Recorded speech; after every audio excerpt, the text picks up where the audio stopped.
സമ്മേളനം വിജയകരമായി നടത്തുവാൻ അതിന് പിന്നിൽ നിന്ന് പ്രവർത്തിച്ച പാലാ സഹൃദയ സമിതി, സഫലം 55+ എന്നീ 2 സംഘടനകളോടും ഉള്ള നന്ദി ഞാൻ ആദ്യമായി അറിയിക്കുകയാണ്.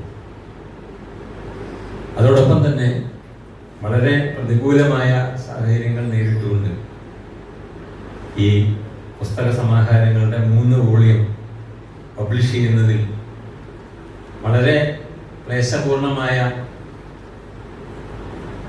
പന്ഥാവിലൂടെ നടന്നുകൊണ്ട്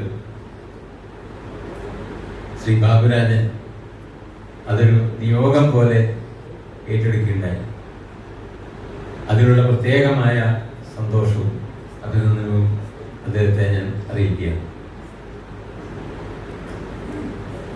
ഇടമറ്റ രത്നപ്പനെ അനുസ്മരിക്കുമ്പോൾ എൻ്റെ അമ്മാവൻ എന്നുള്ള നിലയ്ക്ക് വ്യക്തിപരമായ അല്ലെങ്കിൽ വ്യക്തിപരത അനുസ്മരണത്തിൽ കടന്നു വരാതെ ഇരിക്കുവാൻ ഞാൻ അങ്ങേയറ്റം ശ്രമിക്കുന്നതാണ്.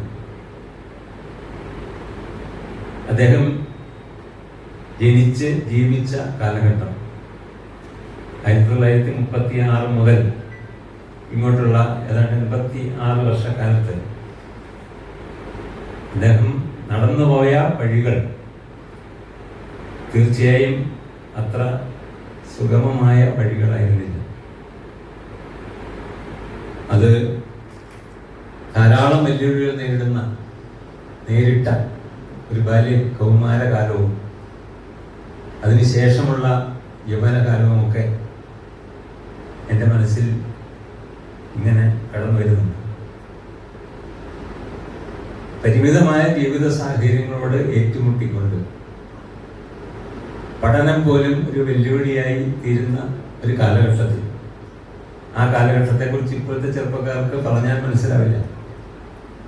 പരിമിതമായ സാഹചര്യം എന്ന് പറയുമ്പോൾ വീട്ടിൽ കോളേജിൽ പഠിക്കുവാനുള്ള സൗകര്യങ്ങളില്ല, ഫീസ് കൊടുക്കാനുള്ള പൈസയില്ല, സ്കൂളിൽ പഠനം തുടരുവാനുള്ള ഒരു സാഹചര്യങ്ങൾ ഇന്നത്തെ പോലെ ഇല്ല.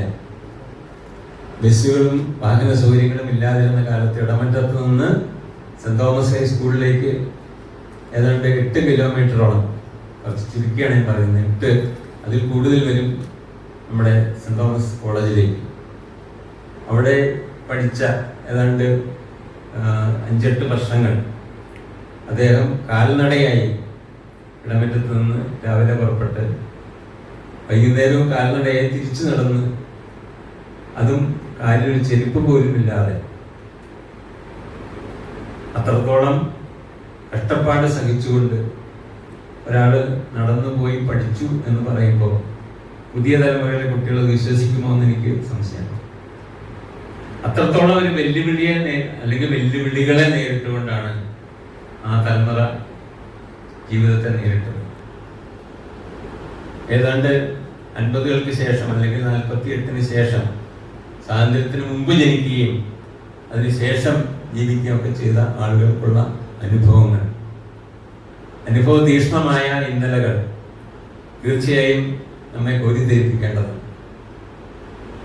അത് വയലാർ പറഞ്ഞതുപോലെ പരിതസ്ഥിതികളോട് ഏറ്റുമുട്ടിക്കൊണ്ട് നമ്മൾ ജീവിത വിജയം ലക്ഷ്യമാക്കി ഓരോ വഴിയും കടന്നു പോകുമ്പോൾ ആ പിന്തുടർന്ന അല്ലെ കഴിഞ്ഞുപോയ വഴികളിലേക്ക് തിരിഞ്ഞു നോക്കാതെ മുന്നോട്ട് നടന്ന ആ നടപ്പുണ്ട്. ആ നടപ്പ് അമ്മാവന് മാത്രമല്ല, ആ തലമുറയിൽ ജീവിച്ചിരുന്ന മുഴുവൻ ആളുകൾക്കും അതൊരു വലിയ അനുഭവമാണ്. അനുഭവം കണ്ടു നിൽക്കാനുള്ള ഭാഗ്യമാണ് നമുക്കുണ്ടായിട്ടുള്ളത്. അദ്ദേഹത്തിൻ്റെ വ്യക്തിപരമായ ജീവിതത്തിലേക്കൊന്നും ഞാൻ കിടക്കുന്നില്ല, മറിച്ച് ഈ വിശാലമായ അനുഭവ സമ്പത്തിനെ ലൈബ്രറികൾ ഉപയോഗിച്ചുകൊണ്ട്, അതായത് വിവിധ വായനശാലകളിൽ അംഗത്വമെടുത്തുകൊണ്ടും കോളേജ് ലൈബ്രറികളിൽ ഇരുന്ന് വായിച്ചുകൊണ്ടും നേടിയിട്ടുള്ള വലിയ അറിവിൻ്റെ ഒരു സമ്പത്തുണ്ട്. ആ സമ്പത്താണ് പിന്നീട് അദ്ദേഹത്തിൻ്റെ കൃതികൾക്കൊക്കെ ആധാരമായി തീർന്നത് എന്ന് ഞങ്ങൾക്കൊക്കെ അറിയാം. പരന്ന വായനയിലൂടെ നേടിയ ജീവിതാനുഭവങ്ങളുടെ അതിശക്തമായ കരുത്തിലൂടെ, ആ കരുത്ത് പ്രദാനം ചെയ്ത ചിന്താ ശകലങ്ങൾ മനസ്സിനുള്ളിലിട്ട് ചിപ്പിക്കുള്ളിലെ മുത്തിനെ പോലെ അതിനെ ചെറിയ ചെറിയ മുത്തുകളാക്കി, മൊഴിമുത്തുകളാക്കി നമുക്ക് തരികയാണ് അദ്ദേഹം ചെയ്തത്. ഏത് കൃതി എടുത്താലും നമുക്കത് കൃത്യതയോടുകൂടി പറയാൻ കഴിയും. വളരെ കൃത്യമായ ഒരു ജീവിത വീക്ഷണം. ഇപ്പോൾ ഒരു ഉദാഹരണം പറയുകയാണെങ്കിൽ, നമ്മുടെ പ്രസംഗ വിഷയങ്ങൾ എന്ന പുസ്തകം, അതിലെ 3 വിഷയങ്ങൾ മാത്രം ഞാനിവിടെ സൂചിപ്പിച്ചുകൊണ്ട് എൻ്റെ പ്രസംഗം അവസാനിപ്പിച്ചോളൂ. അദ്ദേഹത്തിൻ്റെ ജീവിത വീക്ഷണം എങ്ങനെയാണ് രൂപപ്പെട്ടതെന്നും എന്തായിരുന്നു ക്രാന്തദർശിയായ അദ്ദേഹത്തിൻ്റെ ദാർശനിക തലത്തിലെ ചിന്താശക്തിയും എന്നൊക്കെ ഈ 3 വിഷയങ്ങൾ നമുക്ക് കൃത്യമായി പറഞ്ഞു തരും. ഒന്നാമത്തെ വിഷയം വർഗീയത എന്ന വിപത്ത്. അത് എഴുതിയിട്ട് ഏതാണ്ട് 40 കൊല്ലം കഴിഞ്ഞു. വർഗീയത എന്ന വിപത്തിനെ കുറിച്ച് അദ്ദേഹം പറഞ്ഞു വെക്കുന്നത് മതവിശ്വാസം ഒരു തെറ്റല്ല, പക്ഷേ വിശ്വാസത്തിന് വിവിധ ഘടകങ്ങളുണ്ട്. അതിലൊന്നാമത്തത് അതിലെ ആചാരങ്ങളാണ്. രണ്ടാമത്തത് മതത്തിന്റെ തത്വചിന്താപരമായ ഒരംശമാണ്. മൂന്നാമത്തത് സ്വർഗലോകം പോകാനുള്ള സെൽഫ് ആക്ച്വലൈസേഷൻ എന്ന് നമ്മൾ ഇംഗ്ലീഷിൽ പറയുന്ന നമ്മുടെ ആത്മാവിനെ നിത്യതയിലേക്ക് ലയിപ്പിക്കുന്ന വലിയൊരു ജീവിത സാക്ഷാത്കാരം. ഈ 3 തലങ്ങളിലുണ്ട് മതത്തിന്റെ സ്വാധീനവുമുണ്ട്. ഇതിലേത് തലത്തെയാണ് നമ്മൾ പുലുകുന്നത് എന്നതാണ് പ്രധാനം. അദ്ദേഹം പറഞ്ഞു വെക്കുന്നത്, നമ്മളിപ്പോൾ പുലുകിക്കൊണ്ടിരിക്കുന്നത്, ലോകം മുഴുവൻ പുലുകിക്കൊണ്ടിരിക്കുന്നത് ഒന്നാമത്തെ തലത്തിനെ മാത്രമേ ഉള്ളൂ, മത ആചാരങ്ങളെ മാത്രമേ ഉള്ളൂ എന്നാണ് അദ്ദേഹം പറഞ്ഞു വെക്കുന്നത്. അത് എത്ര വർഷം മുമ്പ് എഴുതാണ്. ഇന്ന് കാണുന്ന രീതിയിലുള്ള മത ചിന്തകളോ വർഗീയമായ വേർതിരിവുകളോ ഇല്ലാത്ത ഒരു കാലത്ത് നിന്നുകൊണ്ടാണ് അദ്ദേഹം ഇത്രത്തോളം ദീർഘവീക്ഷണത്തിൽ ഈ കാര്യം പറഞ്ഞു വെച്ചത് എന്ന് ഓർക്കുമ്പോൾ സത്യത്തിൽ അത്ഭുതം തോന്നുകയാണ്. രണ്ടാമത് അദ്ദേഹം എഴുതിയൊരു വിഷയം യുദ്ധവും സമാധാനവും എന്നാണ്. ആ വിഷയത്തിൽ അദ്ദേഹം പറഞ്ഞിരിക്കുന്നത് എല്ലാ യുദ്ധങ്ങളും നിരർത്ഥകമാണ്. ഈ യുദ്ധത്തിൽ മരണപ്പെടുന്നത് നിരപരാധികൾ, കുട്ടികളും സ്ത്രീകളും അടക്കമുള്ള നിരപരാധികളാണ്. ആ നിരപരാധികൾ, പടയാളികൾ, അവർ ചവിട്ടിക്കൊഴിച്ച ആ കബന്ധങ്ങൾ, യുദ്ധത്തിലൂടെ ചവിട്ടിക്കൊഴിച്ച ആ പൊടിമണ്ണിൽ നിന്നുകൊണ്ട് കുന്തി ദേവിയും അതുപോലെ ഗാന്ധാരിയും അതുപോലെ ധൃതരാഷ്ട്രമൊക്കെ വിലപിച്ച ആ വിലാപം എത്ര പേരുടെ മനസ്സിനെ സ്വാധീനിച്ചിട്ടുണ്ട്. അത് യുദ്ധമെന്ന് പറയുന്നത് മനുഷ്യ സമൂഹത്തിനെതിരെയുള്ള വലിയൊരു തിന്മയാണെന്നും ആ തിന്മയെ നമ്മൾ എതിർക്കുമ്പോഴാണ് നമ്മളുടെ മനുഷ്യ സ്നേഹം ഉയർന്നു വരുന്നത് എന്നും ട്രംപിനോടും അതുപോലെ ഇസ്രായേലിന്റെ പ്രധാനമന്ത്രിയോടും ഒക്കെ പറയാനുള്ള സമയമായി. അതാണ് അദ്ദേഹം പറഞ്ഞു വെക്കുന്ന രണ്ടാമത്തെ കാര്യം. മൂന്നാമത്തെ കാര്യം പരിസ്ഥിതി ചിന്തയോട് ബന്ധപ്പെട്ട ഒരു കാര്യം. അത് എഴുതിയിട്ട് ആ ലേഖനം, അത് ആഗോള താപനം എന്നാണ് ലേഖനത്തിന്റെ പേര്. അത് എഴുതിയിട്ടും ഏതാണ്ട് 10-30 വർഷമാണ്. ഇന്ന് നമ്മളെ തപിച്ചിരിക്കുന്ന ഈ സമയത്ത് എന്തുകൊണ്ടാണ് ഭൂമിയിലെ ചൂട് കൂടി വരുന്നത്, നമ്മുടെ ഈ ടെമ്പറേച്ചർ വികസിക്കുന്നത് എന്തുകൊണ്ട് എന്നതിനെ സംബന്ധിച്ച് ഒക്കെ ഇന്ന് വലിയ ചർച്ചകൾ നടക്കുന്ന ഇക്കാലത്ത് നമുക്ക് മാർഗദർശിത്വം നൽകുന്ന രീതിയിൽ ആഗോള താപനത്തിന്റെ വലിയ ഭീഷണിയെ കുറിച്ച് പണ്ടേ എഴുതി വെച്ചിട്ടുണ്ട്.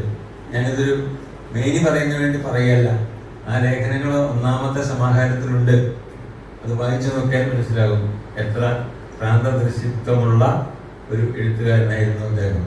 ആ എഴുത്തുകാരന് മാത്രമേ ഇത്തരത്തിലുള്ള അനുസ്മരണങ്ങൾ ഉണ്ടാവുകയുള്ളൂ എന്ന് നമ്മൾ തിരിച്ചറിയണം.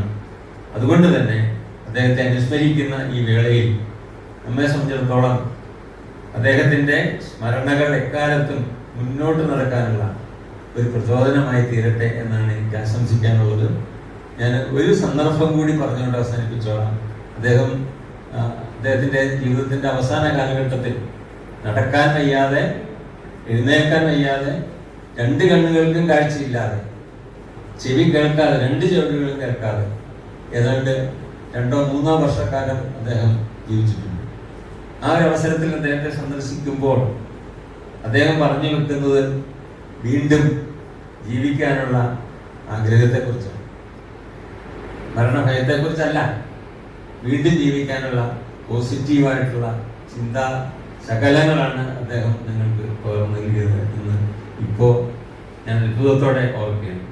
ഈ തരത്തിൽ വ്യക്തി ജീവിതത്തിലും അതുപോലെ സമൂഹ ജീവി എന്നുള്ള നിലയിലും എഴുത്തുകാരൻ എന്നുള്ള നിലയിലും പ്രഭാഷകൻ എന്നുള്ള നിലയിലും കേരളത്തിലെ സാംസ്കാരിക മണ്ഡലത്തിൽ നിറഞ്ഞു നിന്ന ഒരു വ്യക്തിത്വമായിരുന്നു അദ്ദേഹം എന്ന് പറയുന്നതിൽ യാതൊരു സംശയമില്ല. അദ്ദേഹത്തിന്റെ പാവന സ്മരണയ്ക്ക് മുന്നിൽ ആദരാഞ്ജലി അർപ്പിച്ചുകൊണ്ട് എൻ്റെ ചെറിയ വാക്കുകൾ അവസാനിപ്പിക്കുന്നു. നന്ദി.